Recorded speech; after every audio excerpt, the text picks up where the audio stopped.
అస్సలాము అలైకుమ్ and hello everyone. ఈరోజు vlog అయితే నేను పిల్లలు స్కూల్కి వెళ్ళిన దగ్గర నుంచి అయితే స్టార్ట్ చేస్తున్నానండి. మీరు ఫస్ట్ టైం నా ఛానల్ అయితే చూస్తున్నట్టయితే ప్లీజ్ సబ్స్క్రైబ్ చేసుకోండి.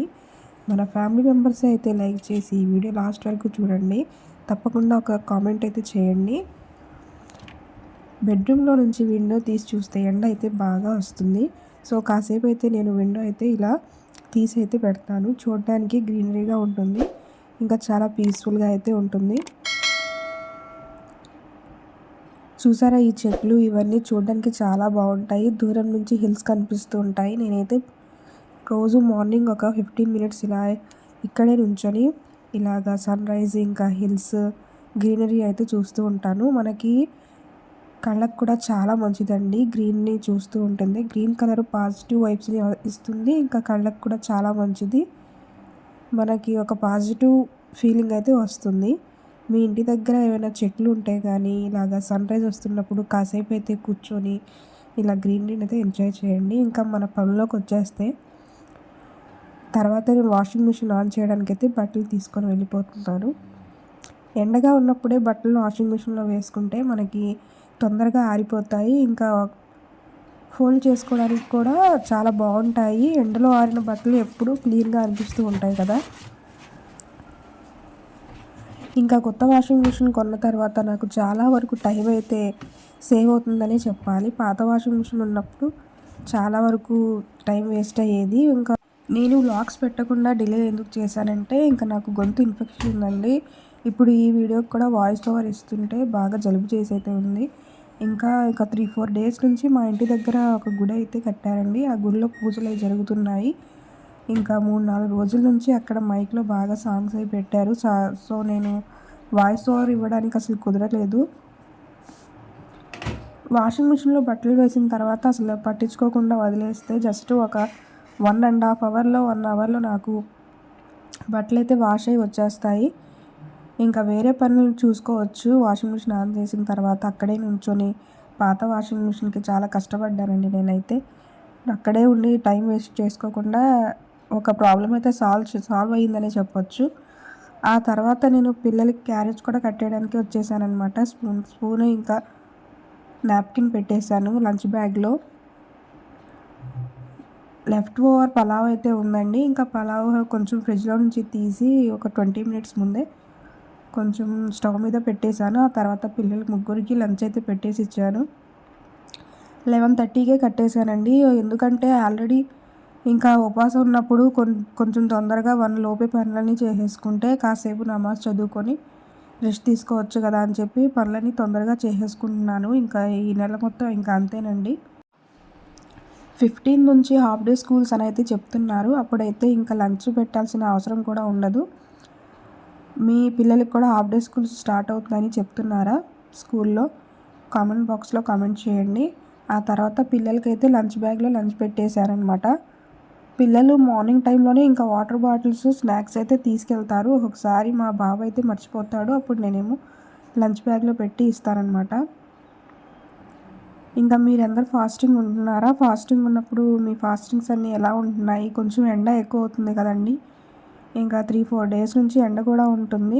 సో తప్పకుండా అయితే కొంచెం లెమన్ వాటర్ కానీ సబ్జా యాడ్ చేసుకొని తీసుకోవడానికి అయితే ట్రై చేయండి. సబ్జా సీడ్స్లో అయితే చాలా బెనిఫిట్స్ ఉంటాయండి. ఫాస్టింగ్ చేసేటప్పుడు వేడి చేస్తుంది. ఇంకా లేడీస్ ఇంట్లో పనులన్నీ చేసుకుంటారు కాబట్టి చాలా అలసిపోతాము. అలాంటప్పుడు మనకి ప్రోటీన్ కావాలంటే తప్పకుండా సబ్జా సీడ్స్ ఇంకా కొంచెం వాటర్ మెలన్ జ్యూస్ అలాంటివి అయితే తీసుకోండి. ఈ తర్వాత మ్యాట్స్ ఇవన్నీ బాగా ఎండకి ఆరిపోయాయి కదా అని చెప్పి నేను ఫోల్డ్ చేసేసుకొని లోపల పెట్టేసుకుంటున్నాను. ఇంకా సరుకులు అవన్నీ కూడా సర్దేసుకోవాలి. గ్రోసరీస్ తెచ్చి అలా పెట్టేశారనమాట. అసలు అవ్వలేదు 2-3 డేస్ నుంచి. ఇంకా ఈ వ్లాగ్ అయితే నేను 4 డేస్ ముందే అప్లోడ్ చేయాలండి, కానీ నాకు కుదరలేదు.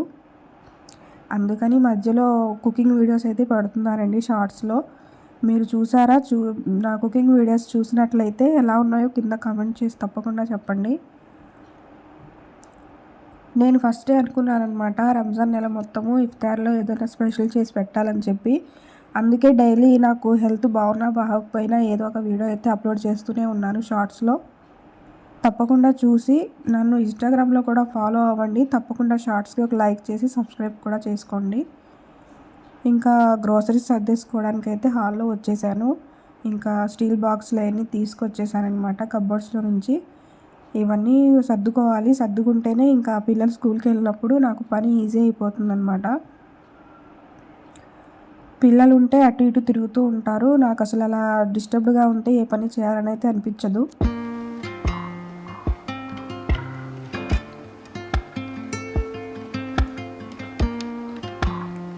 వన్ బై వన్ అన్నీ ఫ్రిడ్జ్లో పెట్టుకోవాల్సిన ఐటమ్స్ ఏమైనా ఉంటే పక్కకు తీసేసి ఆ తర్వాత సోప్స్ ఇంకా పేస్ట్ అవన్నీ కబోర్డ్లో పెట్టేసుకున్నాను. ఇంకా ఖాళీగా ఉన్న బాక్స్లో అయితే ఇలా ప్యాకెట్స్ అన్నీ తీసి ఫిల్ చేసేసుకుంటున్నానమాట. పిల్లలకి ఎగ్జామ్స్ కూడా వస్తున్నాయి కదండి. ఇంకా పిల్లల ఎగ్జామ్స్, స్టడీస్, ఇంటి పనులు, క్లీనింగ్ పనులు, ఇంకా ఇఫ్తారీకి ఏం చేయాలి, సెహరీకి ఏం చేసుకోవాలి అని చెప్పి ఇలా ఆలోచించి డేస్ అయితే గడిచిపోతున్నాయి కదా. ఇంకా రంజాన్ కూడా ఇలాగ 12 డేస్ అయితే అయిపోయిందండి. ఇవాళకి 12 డేస్ అయిపోయినాయి. స్టార్టింగ్ నుంచి 12 డేస్ కూడా చాలా ఫాస్ట్గా అయితే వెళ్ళిపోయాయి కదా. మీకు ఎలా అనిపిస్తుంది? నాకైతే అలాగే అనిపిస్తుంది. రంజాన్ నెల స్టార్ట్ కాకముందు అయ్యో ఇంకా అవ్వలేదు, స్టార్ట్ అవుతుందని ఒక హ్యాపీనెస్ అయితే ఉంటుంది. ఇంకా డేస్ గడిచే కొద్దీ మళ్ళీ రంజాన్ అయితే వెళ్ళిపోతుంది. నెక్స్ట్ ఇయర్ మళ్ళీ ఎవరు ఉంటారు, ఏంటి అని చెప్పి ఒక ఆలోచన అయితే వస్తుంది. డేస్ ఏంటి ఇంత ఫాస్ట్గా గడిచిపోయాయని చెప్పి, మనం చదువుకునే నమాజులు కబూల్ అవుతున్నాయా లేదా, మనం చేసే దువాలు అల్లా యాక్సెప్ట్ చేస్తున్నాడా లేదా అని చెప్పి. తప్పకుండా అల్లా అయితే యాక్సెప్ట్ చేస్తాడండి. మనం చేసే ప్రతి దువాకి, మనం చదివే నమాజ్కి, తస్బీకి ప్రతిఫలంగా డబల్ పుణ్యాలు అయితే వస్తాయండి. తప్పకుండా రంజాన్ నెలలో జస్ట్ ఫాస్టింగ్ ఉన్నావా లేదా అని చెప్పి కాకుండా టైంకి నమాజ్ చదువుకోండి. ఇంకా ఇలాగ పనులు చేసుకునేటప్పుడు కూడా ఏదో ఒక జిక్ర్ అయితే చేసుకుంటూ ఉండండి. ప్రతి పని బిస్మిల్లా అని చెప్పి అల్లాహ్ని గుర్తు చేసుకుంటూ అయితే స్టార్ట్ చేయండి. మనం పనులు చేసుకునేటప్పుడు చేతులు బిజీగా ఉంటాయి, మన నోటికి ఎలాంటి పని ఉండదు. కాబట్టి మనం అల్లాహ్ని గుర్తు చేసుకుంటూ ఉంటే ఆ టైం కూడా మనకి ఇబాదత్లో అయితే గడిచిపోతుంది కదా. ఇంకా నేను కావాల్సిన ఇలా గ్రోసరీస్ అన్నీ బాక్స్లో అయితే ఫిల్ చేసేసుకొని కబోర్డ్స్లో పెట్టేసుకున్నాను. ఇంకా రంజాన్ అంటే సదకా చేయాలి, జకాత్ ఇవ్వాలి, ఇంకా సేమియా ప్రిపరేషన్ ఇవన్నీ ఉంటాయి కదా. మీరు సేమియాలు ఇంట్లోనే ప్రిపేర్ చేసుకుంటారా లేకపోతే బయట నుంచి తెచ్చుకుంటారా? నాకు తప్పకుండా కామెంట్ అయితే చేయండి. మన సబ్స్క్రైబర్స్ అందరికీ ఒక చిన్న రిక్వెస్ట్ ఏంటంటే, నేను పెట్టే ప్రతి వీడియోకి వ్యూస్ వస్తున్నాయండి, కానీ డ్యూరేషన్ తగ్గుతుంది. ఎందుకో నాకు అర్థం కాలేదు. ఇంతకుముందు వీడియోస్ అయితే 3 మినిట్స్ వరకు అయితే చూసేవాళ్ళు, కానీ ఇప్పుడు జస్ట్ నా ఇంట్రో చూసి కాసేపు వీడియో చూసి అయితే వెళ్ళిపోతున్నారు. మీరు వీడియో చూడకపోయినా కానీ జస్ట్ అలా ఫోన్ పక్కన పెట్టేస్తే నేను పెట్టే ప్రతి వీడియో 10 to 15 మినిట్స్ వరకే ఉంటుందండి. లాంగ్ వీడియోస్ 20-25 మినిట్స్ ఎక్కువ అయితే నేను పెట్టలేదు. మీరు జస్ట్ ఒక 15 మినిట్స్ కూడా వీడియో చూడకపోతే సబ్స్క్రైబ్ చేసుకోండి. మీకు ఎలాంటి బెనిఫిట్ అయితే ఉండదు, నాకు ఉండదు కదా. సో ప్లీజ్ నా వీడియో అయితే అట్లీస్ట్ ఒక 10 మినిట్స్ చూడడానికి అయితే ట్రై చేయండి. ఇదైతే నా తరపు నుంచి ఒక రిక్వెస్ట్ అన్నమాట. ఇంకా తర్వాత బట్టలన్నీ ఆరిపోయాయి కదా, పిల్లలు వచ్చే ముందు ఈ పనులు కూడా చేసేసుకుంటున్నాను. ఇఫ్తారీకి మరి ఏదైనా ప్రిపేర్ చేయాలని చెప్పి. బెడ్షీట్స్ ఎప్పుడు మనం పిల్లో కవర్స్ లోపల పెట్టుకుని ఫోల్డ్ చేస్తే పిల్లో కవర్స్ బయటకు ఉండకుండా ఎప్పుడైనా బెడ్షీట్లోనే ఉంటాయి. ఇంకా బట్టలన్నీ ఫోల్డ్ చేసి కబోర్డ్స్లో అయితే పెట్టేసుకున్నాను. ఇఫ్తార్ ప్రిపేర్ చేయడానికి నేను డీమార్ట్లో ఇలా కొన్ని ఫ్రోజన్ ఐటమ్స్ తీసుకున్న దాంట్లో ఈ చీజ్ రోల్స్ అయితే ఉన్నాయండి. ఫస్ట్ మా పిల్లలు అయితే తెచ్చిన దగ్గర నుంచి ఎప్పుడు కుక్ చేస్తామని అడుగుతున్నారు. సో నేనైతే ఇవి ప్రిపేర్ చేసేసుకున్నాను అనమాట. ఇవి ఇంట్లో కూడా చేయొచ్చండి, కానీ నాకు చీజ్ అయితే దొరకలేదు ఆ రోజు. డీమార్ట్లో సండే కదా, ఎక్కువ మంది ఉన్నారు. ఇంకా నేను వెతకడానికి కూడా టైం లేదు ఆ రోజు.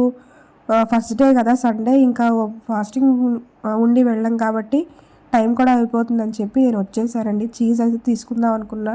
కొన్ని సమోసా షీట్స్ కూడా నేను వెతికానండి, నాకు హడావిడిలో దొరకలేదు. ఇంట్లోనే ప్రిపేర్ చేద్దామని అయితే అనుకుంటున్నాను. ఇవైతే ఫ్రోజన్ కదా, తీసి జస్ట్ ఆయిల్లో డీప్ ఫ్రై చేసేసుకోవాలి. రెండు వైపులా ఇలా గోల్డెన్ బ్రౌన్ వచ్చే వరకు డీప్ ఫ్రై చేసేసుకుంటే చాలా టేస్టీగా ఉంటాయండి. ఇంకా రంజాన్ నెలలోనే కదా ఏదైనా స్పెషల్ ప్రిపేర్ చేయాలని అయితే అనిపిస్తుంది. నార్మల్ డేస్లో అయితే మనకి అంత ఇంట్రెస్ట్ అనిపించదు. ఎప్పుడైనా ఒకసారి కుక్ చేస్తాము. కానీ రంజాన్ నెలలో ఇలా పిల్లలు కూడా ఉపవాసం ఉండి అడిగితే వాళ్ళ కోసమైనా చేయాలని అయితే అనిపిస్తుంది కదా. అందుకని చెప్పి డైలీ నేను ఒక స్పెషల్ అయితే చేస్తున్నానండి. ఇంకా ఈ చాపింగ్ బోర్డ్కి వచ్చేసి ఇది బ్యాంబూ వుడ్తో చేశారండి. బ్యాంబూతో చేశారు కాబట్టి చాలా స్మూత్గా ఉంది.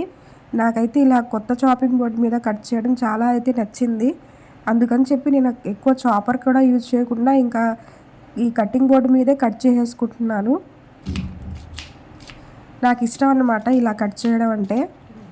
ఫస్ట్ ప్లాస్టిక్ది ఉండేది, అది పాడైపోయిందని చెప్పి ఇది కొనాల్సి వచ్చిందనమాట. దీని మీద ఇంకా మీట్, చికెన్ ఇలాంటివి కూడా కట్ చేసేసుకోవచ్చు, ఎలాంటి ప్రాబ్లం అయితే ఉండదు. ఇంకా ఈ ఆనియన్స్, పచ్చిమిర్చి నేనైతే ఆనియన్ పకోడీ కోసం అయితే కట్ చేసేసుకున్నాను.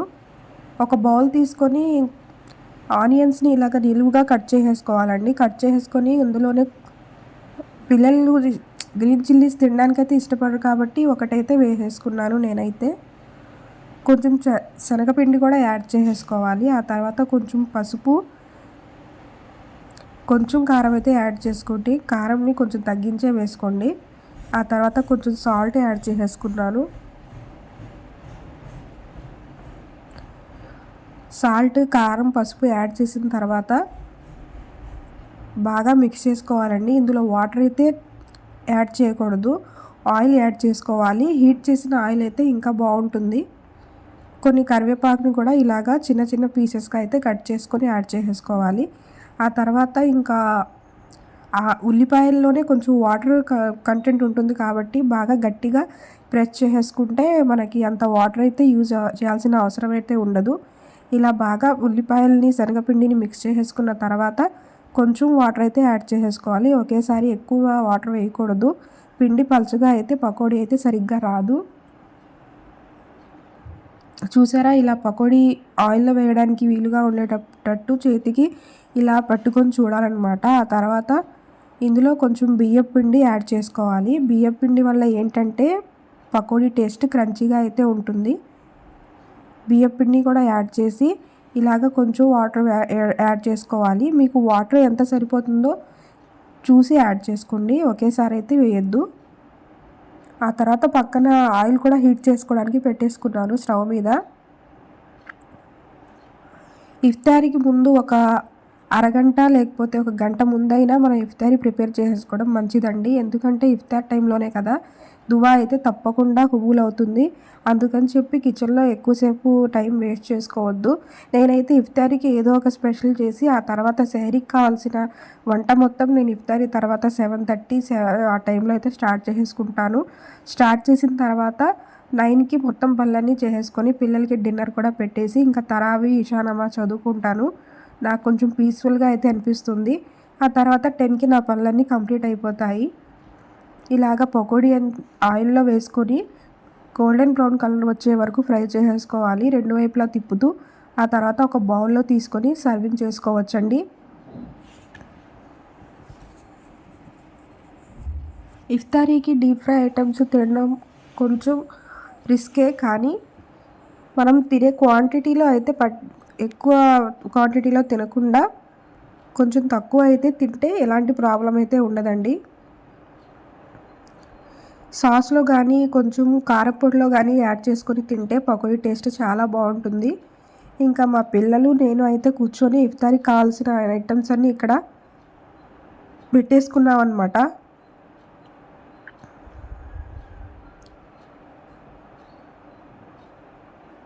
ప్రతి ఇంట్లో పుచ్చకాయలు అయితే ఈ రంజాన్ నెలలో ప్రతి ఇంట్లో ఉంటాయి, సీజన్ కాబట్టి.